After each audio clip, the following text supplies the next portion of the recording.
Welcome to Not Milk Never Milk. Subscribe if you're lactose intolerant. To begin, check device requirements and settings before pairing your AirTag today. You need an iPhone with iOS 14, 5 or later, and Bluetooth enabled. Sign in to iCloud with your Apple ID and enable Find My for this device. Make sure location services are on so the Find My app can track items. Keep the AirTag within 3 to 5 inches of your iPhone during initial setup for reliable detection. Replace or confirm the CR2032 battery if the AirTag does not power on. Bring the AirTag within 3 to 5 inches of your iPhone to start pairing. Wait for an on-screen prompt that says AirTag detected and shows an animation.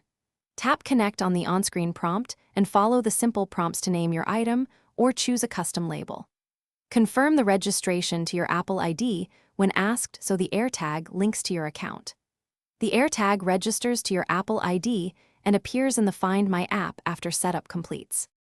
If pairing fails, first remove the plastic tab and reinsert the CR2032 battery correctly.